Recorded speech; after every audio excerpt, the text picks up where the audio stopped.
महादेवी, अब सिद्धार्थ को लोग बुद्ध के नाम से पुकारते हैं। युवाओं में तो सिद्धार्थ का अनुयायी बनने की जैसे होड़ सी लग गई है। गृह गहने सब त्याग कर युवाओं ने तो उसके पीछे पीछे चलना शुरू कर दिया है। और तो और महाराज बिंबिसार स्वयं सिद्धार्थ के अनुयायी बन गए। सिद्धार्थ अब बांस की कुटिया बनाकर वहीं रहता है। भिक्षा पात्र में भिक्षा मांगता है दिन रात, और दिन में केवल एक बार भोजन करता है।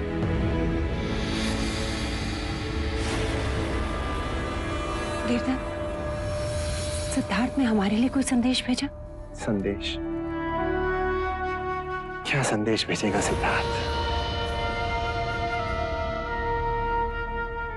भूल गया है वह हमें महाराज।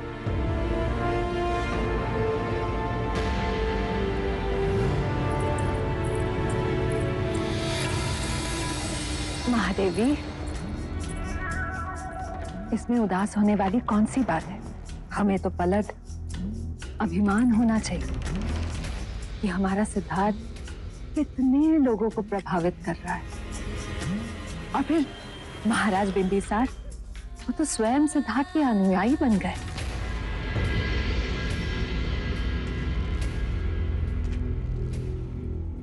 सिद्धार्थ कपिलवस्तु का महाराज न बन सका, राज्य किया वो भी महाराज न बनकर।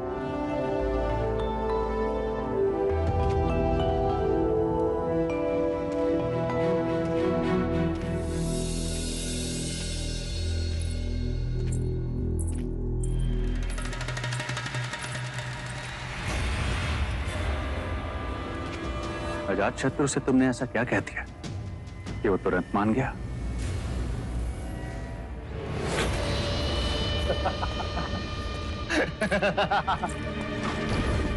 अजात शत्रु मगध का नरेश बनने को व्याकुल है, और मैं शाक्यों का महाराज। बस हो गया दोनों में सौदा कि वो महाराज बिंबिसार की सेना को यहीं रहने दे,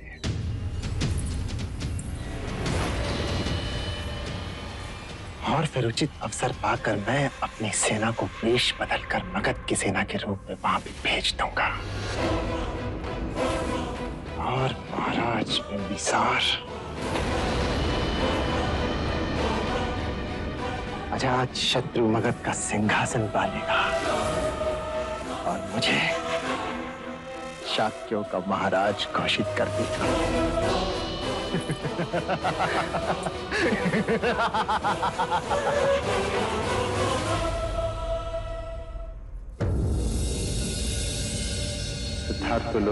सिद्धार्थ को लोग बुद्ध के नाम से पुकारते हैं। बुद्ध के नाम से पुकारते हैं। राजगृह के युवा वर्ग में तो सिद्धार्थ का अनुयायी बनने की जैसे होड़ सी लग गई।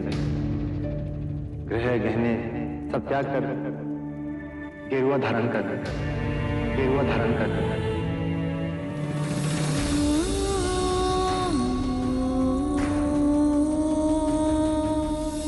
भिक्षा पात्र में भिक्षा मांगता है दिन रात, और दिन में केवल एक बार भोजन करता है। बांस की कुटिया बनाकर वहीं रहता है।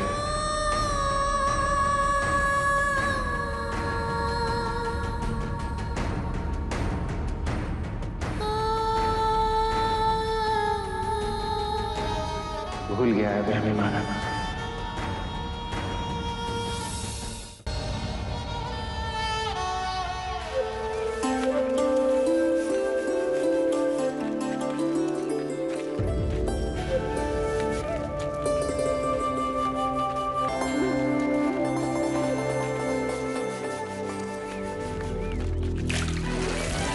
सारी दुनिया, जो आदमी लोगों की बसी बसाई गृहस्थियों को उजाड़ रहा है, लोग उसी की जय जयकार कर रहे हैं। मेरे पति को भिक्षु बना दिया। तुम पाखंडी हो। तुम्हारे भिक्षु चमत्कार दिखा के युवाओं को फंसाते हैं और उन्हें भिक्षु बनाते हैं। अरे तुम्हारे जैसे ढोंगी को तो ऐसा दंड मिलना चाहिए। तुम करुणा का पाठ सिखाते हो ना सबको, लेकिन तुम्हें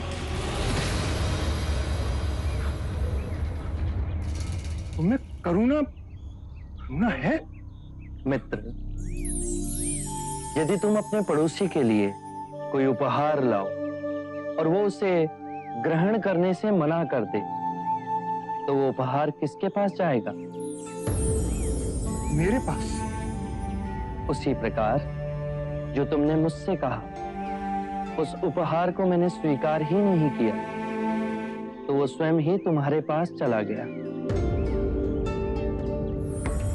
अब शब्द भी बुरे कृत्य हैं, उनका कोई प्रत्युत्तर नहीं, पर उनकी प्रतिध्वनि अवश्य है, जो टकरा स्वयं आपके हृदय में जाती है। जिस प्रकार छाया मनुष्य का पीछा नहीं छोड़ती, उसी प्रकार बुरे कृत्य भी मनुष्य का पीछा नहीं छोड़ते। वो लौटकर दुख और बढ़ाते हैं। मैं यही कहता हूं, जागरूक होकर स्वयं को देखो। बुरे विचार, बुरे कृत्य स्वयं धीरे धीरे समाप्त हो जाएंगे।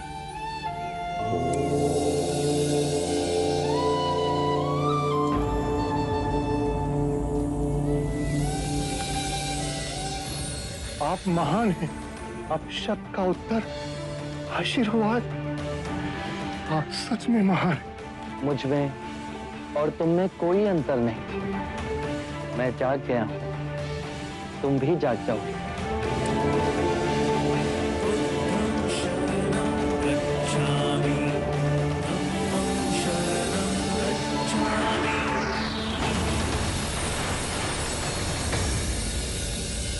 अमात्य, इस संदेश के साथ और एक संदेश लिखो।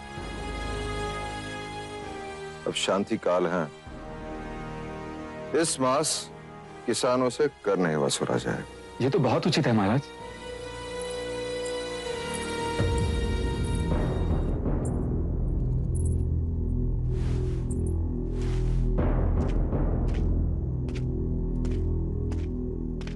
क्या हुआ देवी? महाराज, यशो को। यशोधरा ठीक तो है? बहुत दिनों से वो यहां भी नहीं आई। क्या हुआ उसे? मैं नहीं कह पाऊंगी, आप स्वयं चलकर देख लीजिए। यशोधरा,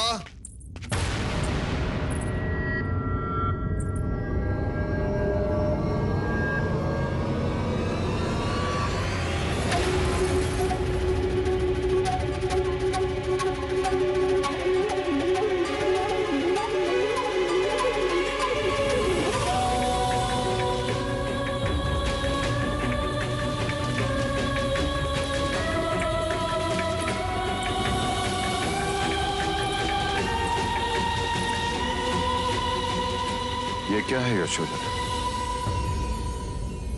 कितना समझाया मैंने इसे,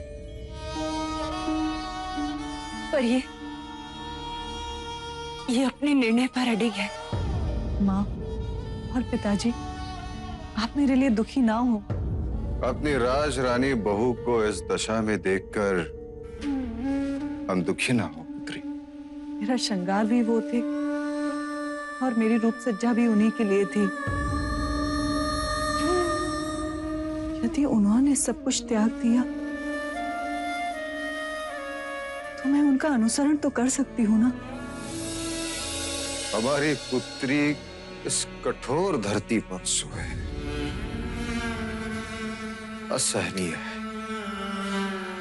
जो उनका भाग्य वो मेरा भाग्य।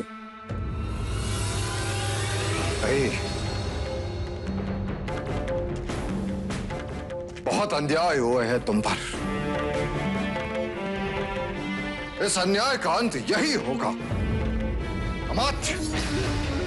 जी महाराज। देखा अपनी भावी महादेवी की दशा। विरह रोग ने उसे ऐसे तड़पाया है कि इस फूल सी बच्ची की हालत देखो। बहुत अनर्थ हुआ है इस पर अब न होने दूंगा। तुम शीघ्र से शीघ्र मगध जाओ और सिद्धार्थ को वापस ले आओ। पिताजी, उनके मार्ग में बाधक बन जाए हम? कोई बाधा नहीं बनेगा उसके मार्ग में। सिद्धार्थ के पास जितने शीघ्र हो सके उतने शीघ्र जाओ। उसे कहना कि वन में ही रहना है तो कपिल वस्तु के वन में रहे। इस अबला की स्थिति का वर्णन कीजिए। क्या दोष है इसका जिसका दंड ये भुगत रही है? पिताजी, कृपा कीजिए। सिद्धार्थ यहाँ होगा तो कम से कम तुम उसे देख तो सकोगी, उससे बात तो कर सकोगी। इस विरह के अग्नि में प्रतिदिन भस्म होने की आवश्यकता नहीं होगी। अमात्य चन्ना को साथ ले जाओ। सिद्धार्थ के हृदय में उसके प्रति प्रेम है।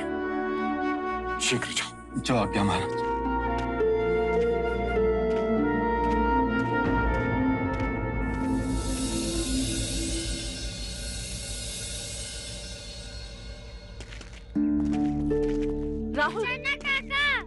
राहुल, राहुल, चन्ना काका, इसको पिताजी को अवश्य दे देना और उनको कहिएगा कि मैं उन्हें देखना चाहता हूँ। राहुल, इस तरह अपने पिता को विवश करना उचित नहीं। नहीं माँ, अब उन्हें लेकर आएंगे ना? हाँ छोटे युवराज, आपके पिता के बिना मैं ना आऊंगा।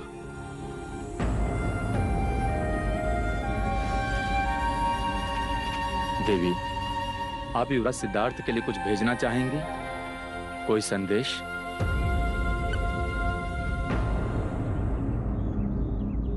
पहले मैंने उनके लिए कमल का पुष्प भेजा था, वो उन्होंने लौटा दिया। मैं तब भी नहीं चाहती थी और अब भी नहीं चाहती कि मेरे कारण उनके मन में कोई द्वंद्व हो। मैं उनके साधना के मार्ग में बाधक नहीं बनना चाहती। यदि वो मेरे लिए कुछ भेजें तो मत लाइएगा। बस उनसे कहिएगा कि यदि वो कोई उपहार देना चाहते हैं तो यथासंभव अपने दर्शन दे दें।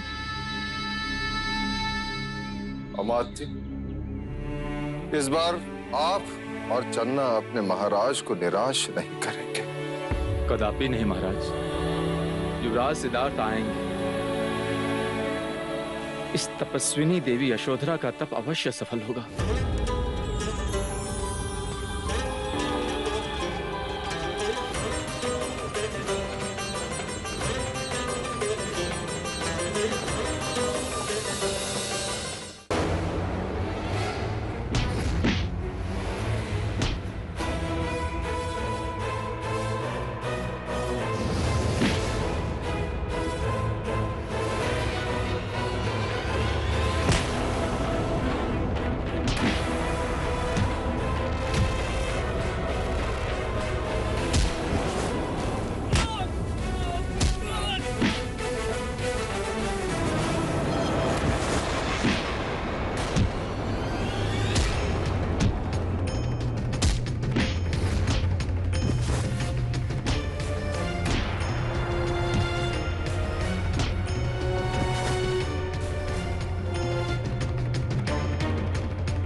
हमने छल से नहीं, बल से तुम्हें परास्त किया है।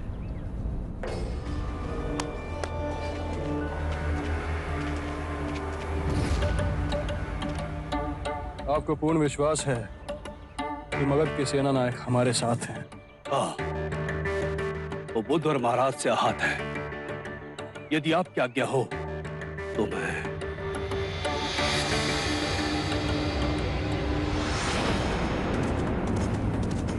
बुद्ध की लगाई हुई आग से इसका घर जलकर राख हो गया।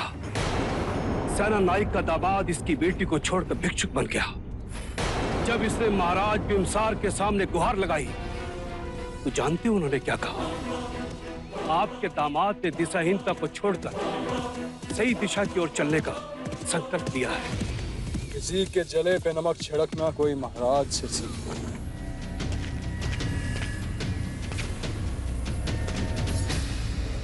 मगध को इन दुर्दिनों से बचाने का संकल्प है। संकल्प है युवराज। यदि हमारे विद्रोह को कुचला गया तो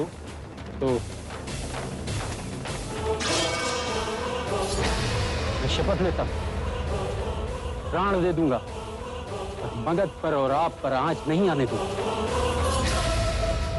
मुझे तुरंत 2 विश्वसनीय और निपुण तलवार चलाने वाले चाहिए। राज केवल 2 बहुत हैं। बस उनमें महाराज का शीश धड़ से अलग करने का साहस होना चाहिए। मुझे महाराज बिंबिसार का कटा हुआ शीश चाहिए।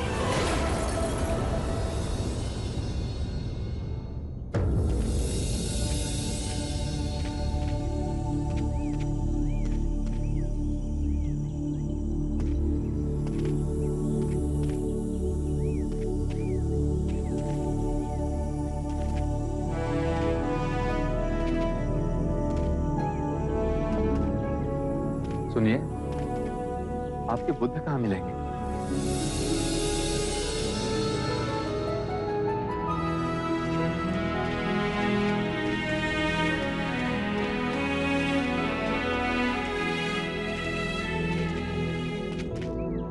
युवराज, युवराज, शाक्यमुनि बुद्ध, शाक्यमुनि बुद्ध।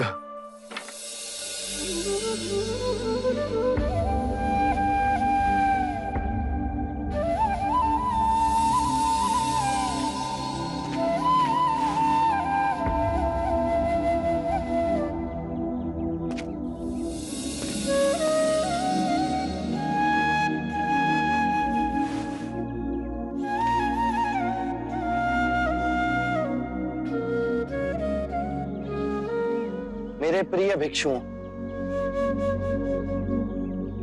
ये मेरे परम मित्र चन्ना है और ये पिता तुल्य अमात्य कपिलवस्तु के मंत्री।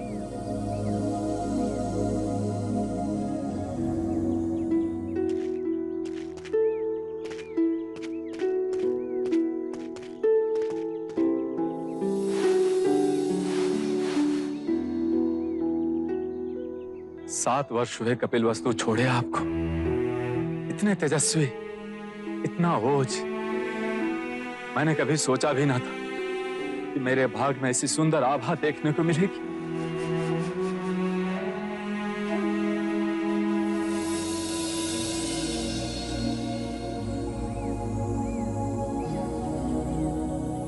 माता प्रजापति और पूजनीय पिताश्री कैसे हैं? आपके जाने के पश्चात कभी भी हमने उन दोनों के चेहरे पे खुशी नहीं देखी। अब तो महाराज के स्वास्थ्य भी गिरने लगा है। शाक्यगण की सभा में वो अरुचि से जाते हैं।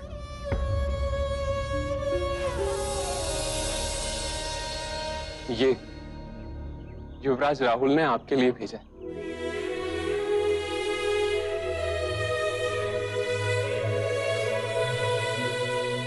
राहुल अब इतने बड़े हो गए हैं कि अपनी माँ से हट करके ये आपको देने के लिए कहा। आप ही की तरह प्रतिभाशाली, हर विद्या में निपुण, हर घड़ी आपको याद करना।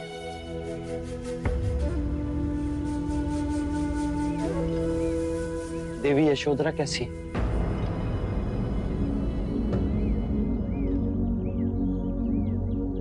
देवी यशोधरा के विषय में हम आपसे कुछ न कहेंगे। आप स्वयं कपिलवस्तु आइए और उनका हाल देखिए। मेरे सारे प्रश्नों के उत्तर मिलते ही लौट आऊंगा तुम्हारे पास, राहुल के पास।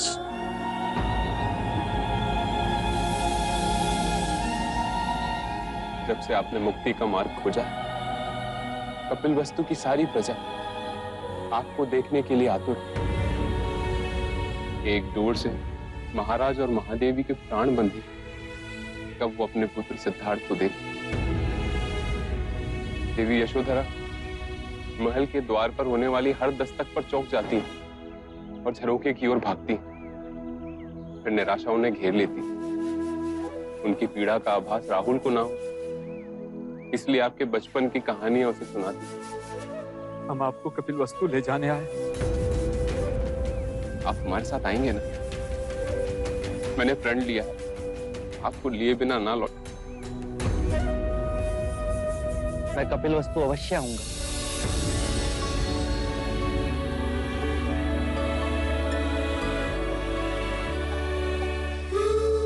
मैंने तुम्हें वचन दिया था यशोधरा, मैं तुमसे मिलने आ रहा हूं।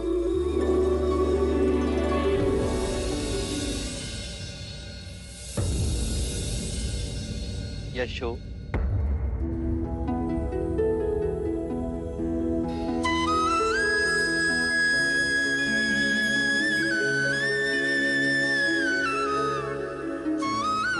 देखो मैं लौट आया, अपना वचन नहीं तोड़ा। रात्रि में गया, रात्रि में ही लौटा। ये रात्रि बहुत लंबी थी।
ये धुन मुझे दादी रानी ने सिखाई। कहती है कि पिताजी की प्रिय धुन है।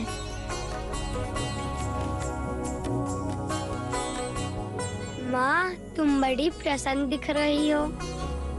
हाँ, तुम्हारे पिताजी जो घर आ रहे हैं। सच माँ? हाँ, तुम्हारे पिताजी स्वयं मुझे स्वप्न में आकर कहकर गए।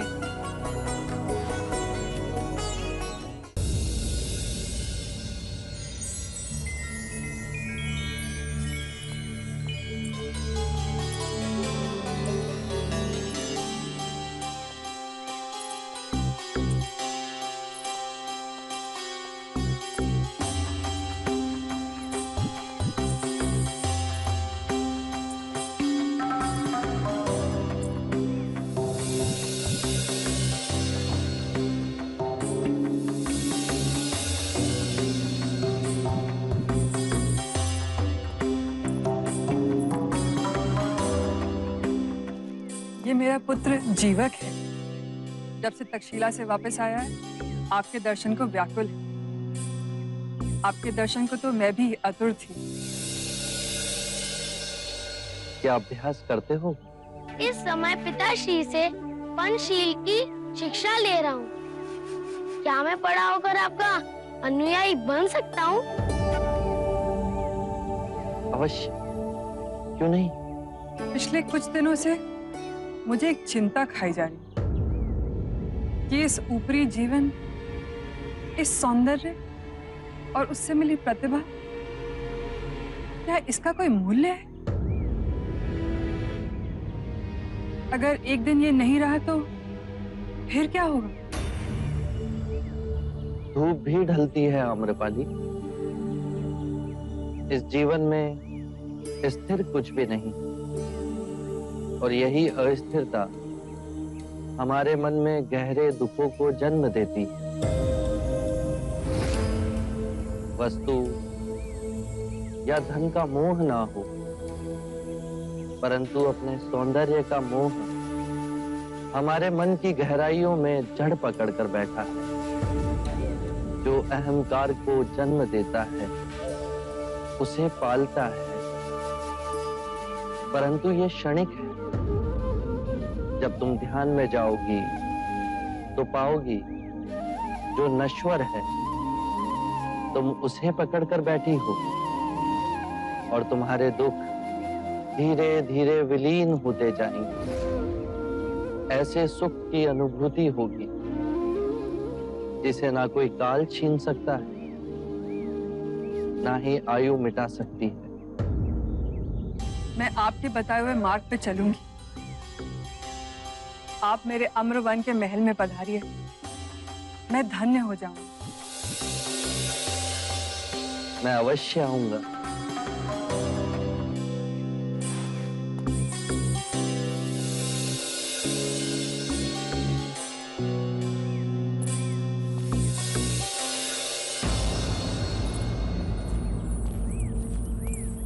जब आप आम्रपाली से बात कर रहे थे तो उसके रूप का कोई आप पे प्रभाव ही ना पड़ा।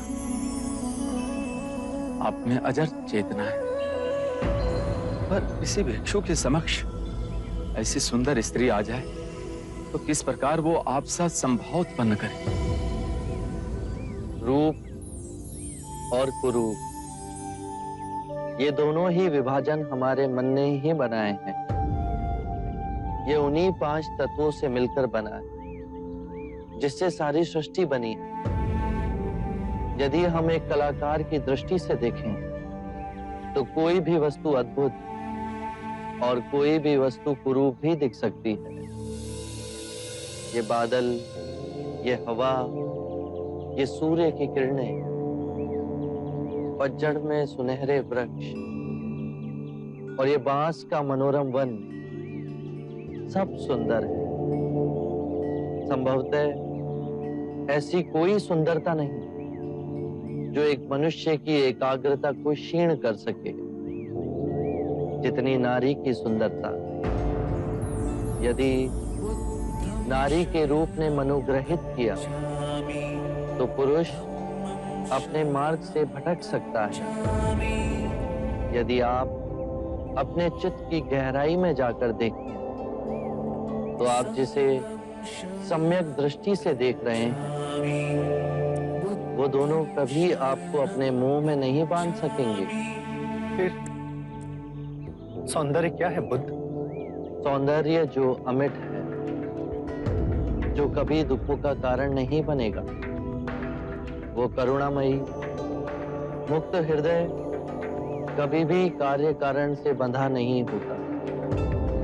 वो हृदय जिसमें शांति और आनंद का भाव हो, वही परम सत्य है। बस अभ्यास करो, ये द्वार सबके लिए खुले हैं। बस पहला पग आपको स्वयं उठाना है। धन्यवाद आपका। आपकी जिज्ञासा से सौंदर्य ज्ञान हमें मिला।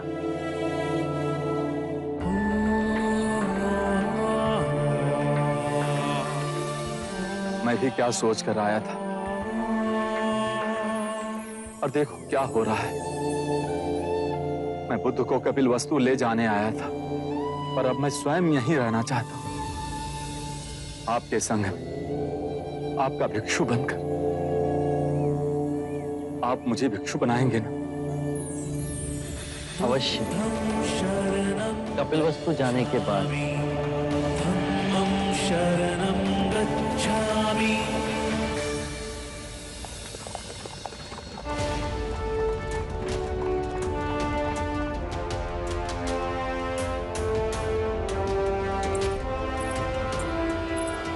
प्रणाम महाराज, देवी अम्रपाली आपकी प्रतीक्षा कर रही है।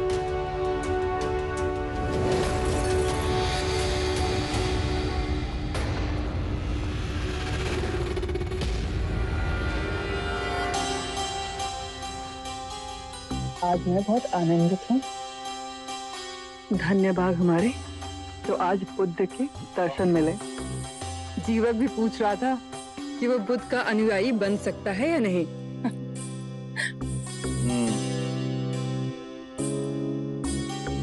कोई नहीं मान सकता कि ये दोनों एक ही पिता के पुत्र हैं। एक पुत्र बुद्ध को पूछता है और दूसरा पुत्र बुद्ध को कोसता है।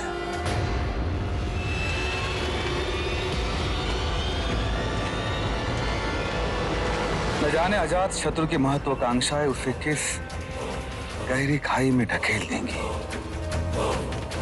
क्षत्रियों का धर्म केवल युद्ध करना नहीं है, शांति स्थापित करना भी क्षत्रियों का ही धर्म है।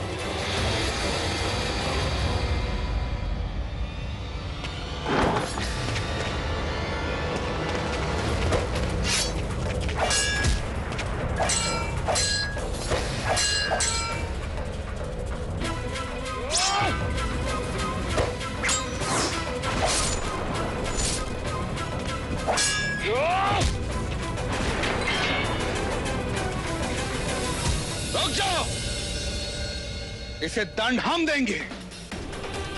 तुमने मगध नरेश बिंबिसार के ऊपर आक्रमण करने का दुस्साहस किया है।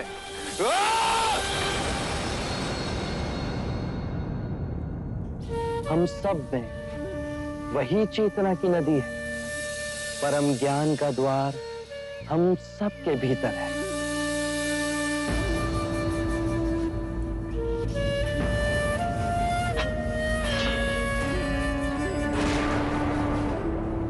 जाओ, मैं तुम्हें जीवन दान देता हूं।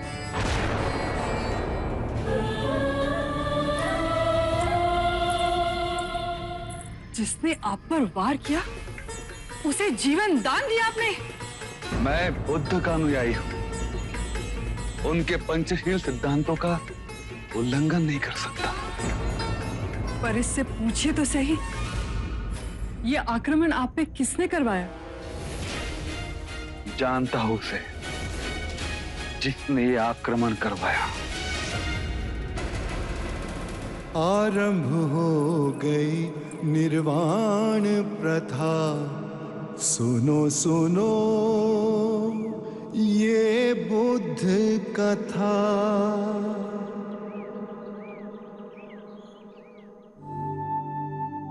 सौंदर्य अनित्य है, इसीलिए भावबोध से मुक्त पुरुष न सुंदरता से सम्मोहित होता है और न ही कुरूपता से विरक्त।